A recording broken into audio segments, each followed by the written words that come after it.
ಈಗ ನೀವು ಯಾವುದೇ ಒಂದು ಎಲೆಕ್ಷನ್ಗೆ ಹೋಗ್ಬೇಕಾದ್ರೆ ಒಂದು ಅಜೆಂಡಾ ಪ್ರಯಾರಿಟೀಸ್ ಅಂತ ಸೆಟ್ ಮಾಡ್ತೀರಾ. ಪ್ರತಿ ಸಲ ನಿಮ್ಮ ಅಜೆಂಡಾ ಪ್ರಯಾರಿಟೀಸ್ RSS ಇಂದ ಅಥವಾ BJP ಇಂದ ನಿಮಗೆ ಬೇಕಾಗಿರೋ ಅಜೆಂಡಾ ಪ್ರಯಾರಿಟೀಸ್ ಆಗಿರುತ್ತೆ ಹೊರತು ಜನಕ್ಕೆ ಬೇಕಾಗಿರೋದು ಎಜುಕೇಷನ್ ಆಗಲಿ, ಇಲ್ಲ ಫಾರ್ಮರ್ಸ್ಗೆ ಬೇಕಾಗಿರೋ ಅಂಥ ಅಜೆಂಡಾ ಪ್ರಯಾರಿಟೀಸ್ ಆಗಲಿ, ಇಲ್ಲ ಹೆಲ್ತ್ ಕೇರ್ಗಾಗಲಿ, ಇಲ್ಲ ಲೈವ್ಲಿಹುಡ್ ಹೇಗೆ ಚೆನ್ನಾಗಿ ಮಾಡಬೇಕು ಅನ್ನೋದಾಗಲಿ, ಈ ಥರ ಪ್ರಯಾರಿಟೀಸ್ನ ಯಾಕೆ ನೀವು ಇಟ್ಕೊಂಬರಲ್ಲ? ಅಂದ್ರೆ ಏನು? ಈ ಪಾಯಿಂಟ್ನ ಇಟ್ಕೊಂಡು ನಾನು ರುಬ್ಬೇಕು ಅಂತ ಮಾಡಿದ್ಯಾ?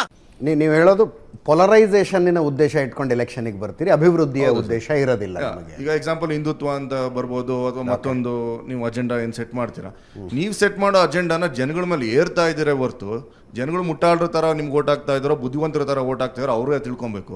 ನಿಮ್ಮ ಅಜೆಂಡಾ ನೆಕ್ಸ್ಟ್ ಅಜೆಂಡಾ ಪ್ರಯಾರಿಟಿ ಏನು? ಅದು ನನ್ನ ಕ್ವಶನ್ ಸರ್. ನಮ್ಮ ಅಜೆಂಡಾ ಅಂತೂ ಭಾಳ ಸ್ಪಷ್ಟ ಇದೆ. ಅಭಿವೃದ್ಧಿ, ಹಿಂದುತ್ವ. ಅಭಿವೃದ್ಧಿ ಜೊತೆಗೆ ಹಿಂದುತ್ವ. ಯಾಕೆಂದರೆ ಈ ದೇಶದ ಮತದಾರ ಮುಟ್ಟಾಳಿಲ್ಲ. ಈ ದೇಶ 50 ವರ್ಷ ಒಂದೇ ಪಕ್ಷಕ್ಕೆ ಅಧಿಕಾರ ಕೊಟ್ಟು ನೋಡಿದ್ದಾರೆ. ಅದರಿಂದ ಭ್ರಮ ನಿರಸನಗೊಂಡಾರೆ.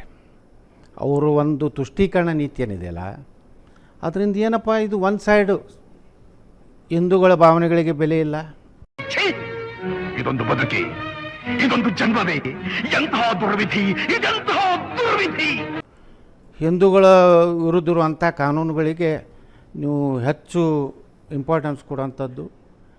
ಅಭಿವೃದ್ಧಿ ಜೊತೆಗೆ ಇವತ್ತು ಅಭಿವೃದ್ಧಿಯಲ್ಲಿ ಏನು ಕಡಿಮೆ ಇದೆ? ಪ್ರಧಾನಮಂತ್ರಿ ಮೋದಿಯವರು ಆದಮೇಲೆ ಆಗಲಿ, ಹಿಂದೆ ವಾಜಪೇಯಿ ಇದ್ದಾಗ ಪ್ರಧಾನಮಂತ್ರಿ ಸಡಕ್ ಯೋಜನೆ ತಂದವ್ರು ಯಾರು? ಸರ್ವ ಶಿಕ್ಷಾ ಅಭಿಯಾನ ತಂದವ್ರು ಯಾರು? ಈ ದೇಶದಲ್ಲಿ ಒಬ್ಬ ಸಾಮಾನ್ಯ ನಾಗರಿಕ ಹವಾಯಿ ಚಪ್ಪಲ್ ಹಾಕುವ ಇವತ್ತು ವಿಮಾನದಲ್ಲಿ ಅಡ್ಡಾಡುವಂಥದ್ದು ಈ ದೇಶದಲ್ಲಿ ಬಂದಿದೆ. ಇದು ಬದಲಾವಣೆ ಒಂದು ಕಡೆ ಇದೆ, ಅಭಿವೃದ್ಧಿನೂ ಬೇಕು. ಆದರೆ ದೇಶದ ಮೂಲ ನಮ್ಮದೇನಿದೆ ಭಾರತೀಯತೆ ಸಂಸ್ಕಾರ ಉಳಿಬೇಕು ಅನ್ನೋಂಥದ್ದು ನಮ್ಮ ಸಿದ್ಧಾಂತ ಇದೆ. ಅವು ಎರಡರಲ್ಲಿ ನಾವು ಕಾಂಪ್ರಮೈಸ್ ಆಗಿಲ್ಲ. ಅವು ಎರಡನ್ನ ಸರಿಸಮಾನವಾಗಿ ನಮ್ಮ ಸಿದ್ಧಾಂತದಲ್ಲಿ ನಾವು ತೊಗೊಂಡು ಹೋಗ್ತಾ ಇದ್ದೀವಿ. ಕೇವಲ ಒಂದು ಸಮುದಾಯವನ್ನು ತುಷ್ಟೀಕರಣ ಮಾಡುವಂಥದ್ದು ನಾವು ಮಾಡೋದಿಲ್ಲ. ಎಲ್ಲರಿಗೂ ಸಮಾನ. ನಮ್ಮ ದೇಶದ ಪ್ರಧಾನಮಂತ್ರಿಗಳೇ ಹೇಳಿದ್ದಾರೆ, ಪೂರ್ತಿ ಆನ್ಸರ್ ಕೇಳಿಸ್, ಸಬ್ಕಾ ಸಾಥ್ ಸಬ್ಕಾ ವಿಕಾಸ್ ಅನ್ನುವಂಥದ್ರ ಮೇಲೇ ನಮ್ಮ ಪಕ್ಷ ನಿಂತಿದೆ. ಇದೊಂದೇ ಕಡ್ಲ ಈ ಕಾಗದಕ್ಕೆ ಒಳ್ಳೆ ವಿಷಯ ಅಂತ ನೀನು ಹೇಳಿದ್ದು. ಇವತ್ತೆಲ್ಲ ಒಂದು ನೇಮ್ ಚೇಂಜ್ ಸರ್ಕಾರ ನಡೀತಾ ಇದೆ ಹೊರತು ನಾವು ಮಾಡಿರೋ ಯೋಜನೆಗಳನ್ನ ನೀವು ಹೆಸರು ಬದಲಾಯಿಸಿ ಒಂದು ಯೋಜನೆಗಳನ್ನ ಮಾಡ್ಕೊಂಡು ಹೋಗ್ತಾ ಇರೋ ಹೊರತು ಹೊಸ ಯೋಜನೆ ಯಾವ್ದು ಮಾಡಿರ ಸರ್? ಹೆಸರು ಬದಲಾಯಿಸ್ತೀರಿ, ಭಾರತೀಯ ಜನತಾ ಪಾರ್ಟಿ ಯಾವುದೇ ಹೆಸರು ಚೇಂಜ್ ಮಾಡಿಲ್ಲ. ಅಟಲ್ ಬಿಹಾರಿ ವಾಜಪೇಯಿ ಅವರು ಇದ್ದಾಗ ಮೊದಲ ಬಾರಿಗೆ ಈ ದೇಶದಲ್ಲಿ ಸುವರ್ಣ ಚತುರ್ಭುಜ ರಸ್ತೆ ಬಂದಿದ್ದು. ಅಟಲ್ ಬಿಹಾರಿ ವಾಜಪೇಯಿ ಅವರು ಇದ್ದಾಗನೇ ಪ್ರಧಾನಮಂತ್ರಿ ಸಡಕ್ ಯೋಜನೆ ಪ್ರಾರಂಭ ಆಗಿತ್ತು. ಮೊದಲು ಎಲ್ಲಿ ಹಳ್ಳ್ಯಾಗ ರೋಡ್ ಇದ್ದು ರೀ. ನಾನೇ MP 10 ವರ್ಷ MP ಇದ್ದೀನಿ. ಹಳ್ಳ್ಯಾಗ ಹೋಗ್ಲಿಕ್ಕೆ ಆಗ್ತಿದ್ದಿಲ್ಲ. ಇವತ್ತು ಅದನ್ನು ವಾಜಪೇಯಿಯವರು ಇಳಿದ ತಕ್ಷಣ ನೀವು ಕಾಂಗ್ರೆಸ್ ಬಂದ ಮೇಲೆ ಅದು ಸುವರ್ಣ ಚತುರ್ಭುಜ ರಸ್ತೆ ತೆಗೆದು ಸೋನಿಯಾ ಗಾಂಧಿಯವ್ರು ಫೋಟೋ ಹಾಕಿದ್ರಿ. ಸೋನಿಯಾ ಗಾಂಧಿಯವರು ಯಾವುದಾದ್ರೂ ಸಂವಿಧಾನಾತ್ಮಕ ಹುದ್ದೆಯಲ್ಲಿ ಎಲ್ಲ ಯಾವುದಾದ್ರು ಅದಾರ? ನನ್ನ ಮೇಲೆ ಆಣೆ ಇಟ್ಟೇಳು, ನನ್ನ ಮೇಲೆ ಆಣೆ ಇಟ್ಟೇಳು. UPA ಚೇರ್ಮನ್ ಇರ್ಬೋದು.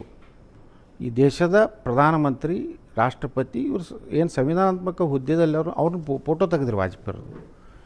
ಒಂದು ಯೋಜನೆಯನ್ನು ಸಹಿತ ನಾವು ಬದಲಾವಣೆ ಹೆಸರು ಚೇಂಜ್ ಮಾಡಿಲ್ಲ.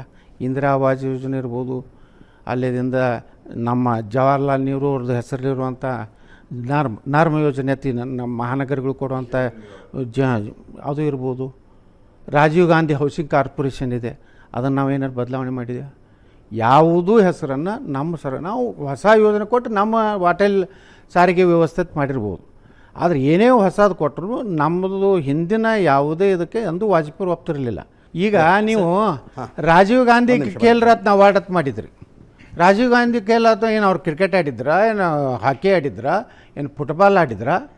ಇವತ್ತು ಏನು ನಮ್ಮ ಯಾರ ಹೆಸರಿಟ್ರೀಗ? ಯಾವ ಚಂದು ಧ್ಯಾನ್ ಚಂದ್. ಈ ದೇಶಕ್ಕೆ ಒಂದು ಹಾಕಿಯಲ್ಲಿ ಒಬ್ಬ ಮಹಾನ್ ವ್ಯಕ್ತಿ ಹೆಸರನ್ನು ನೀವು ಬಿಟ್ಟಿದ್ರಿ. ಒಂದು ಯಾವುದಕ್ಕೆ ಸಂಬಂಧ ಇಲ್ಲಾರ್ದವ್ರ ಹೆಸರು ಇಟ್ಬಿಟ್ಟಿದ್ರಿ. ಇವತ್ತು ಅವ್ರಿಗೆ ಧ್ಯಾನ್ ಚಂದ್ ಹೆಸರು ಇಟ್ಟ ಮೇಲೆ ಅವ್ರಿಗೂ ಈಗ ನಮ್ಗೆ ಇತಿಹಾಸ ಗುರ್ತಾಗ್ತಾಯಿದೆ ಈ ದೇಶದ್ದು.